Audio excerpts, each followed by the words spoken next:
Donald J. Trump, 45th resident of the United States. Welcome back to Undercover Lies, a site that pushes back against the narrative that Donald J. Trump is anything but good for America. He destroys anything he touches. Unlike King Midas, who touches anything and it turns to gold, Donald J. Trump touches anything and it turns to shit. Can we as loyal Americans let him serve another 4 years as a would-be president of the United States? We at Undercover Lies don't think that he should ever serve as anything other than maybe a dog catcher ever again. This week on Traitors Row, we're diving deep into the traitor Don's loyal troglodyte, Stephen Bannon. But first, let's talk about this edition's Week of Woe. Are trying to use Article 14, Section 3 of the Constitution, which states that if you're involved in an attempt to overthrow the government, the individual cannot ever run or hold public office again. Marjorie Taylor Greene was also involved in the January 6th insurrection, where Repubs tried to overthrow the U.S. government and install their Fuhrer, Donald J. Trump, as dictator of America. You go, Georgia. Make sure that Marjorie Taylor Greene is never allowed to hold office ever again. As a senator, she has been a washout, and hopefully the good people of Georgia let her know that traitors are not welcome in Congress.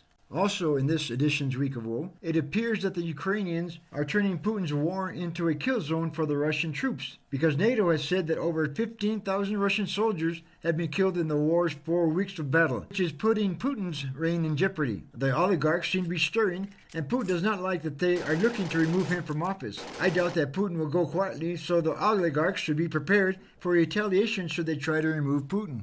On this edition of Week of Woe, a judge rules against Trump's non-disclosure agreements because it was too vague and too general. It appears that the judge thought this suit brought by the ex-resident was spurious because the judge instructed that Trump must pay the court costs of the defendant, which I am sure made the ex-guy very unhappy as he hates to pay his bill. One more item of interest you might be wanting to hear is that Donald Trump has sued Hillary Clinton. Yep, the lady that was running for president in 2016 against him was making remarks during their campaign that he was colluding with the Russians to help him win the campaign. Although this turned out to be true, Donald Trump is still suing her for anybody's guess. But you know him, greed, greed, greed. Sue, sue, sue. Well, that's it for this edition's Week of Woe.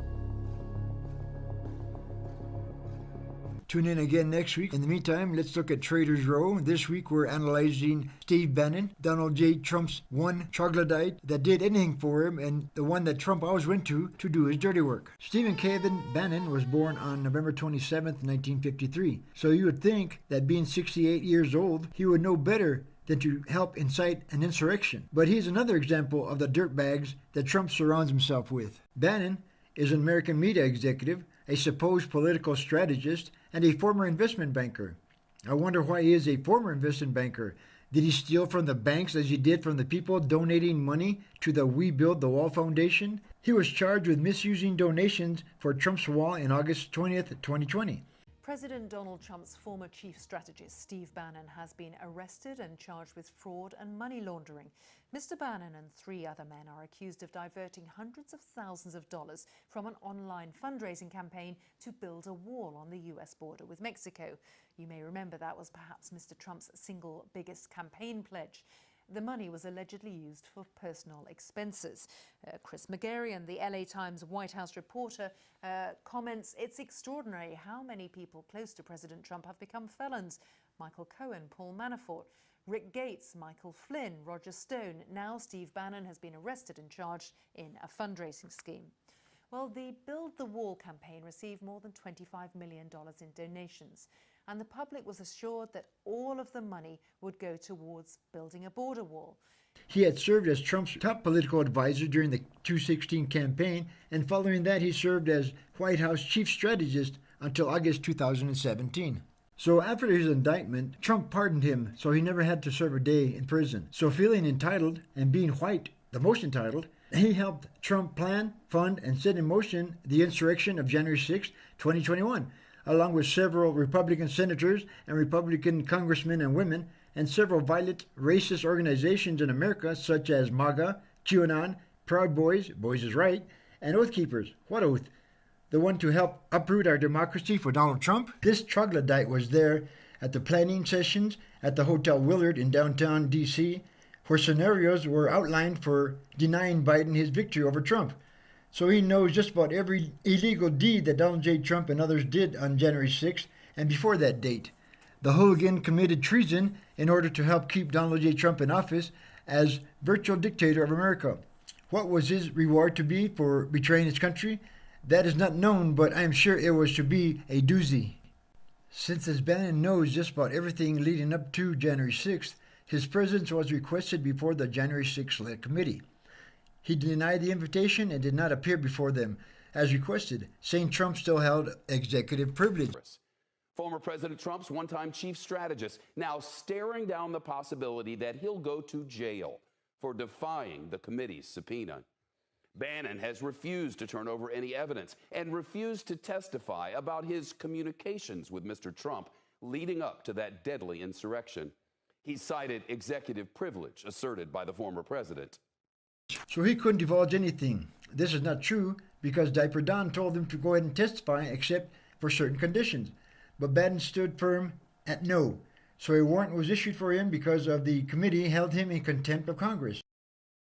By a vote of 229 to 202, the House of Representatives has voted today to hold Steve Bannon in contempt of Congress.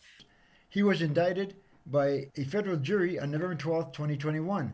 If convicted, he could face up to a year in prison and a fine up to $100,000.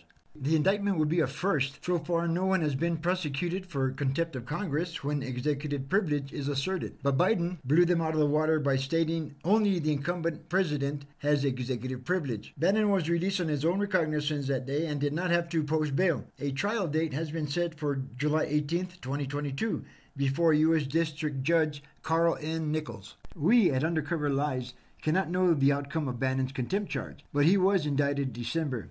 Here it is March. Merrick Garland still hasn't done anything and appears to be sitting on his butt again, not going forward with putting these criminals and the rest of them, Diaper Don and his sycophants, in prison. Justice must be served on these people, as it does matter. We at Undercover Lies ask, why are they not in jail or at least charged with sedition yet?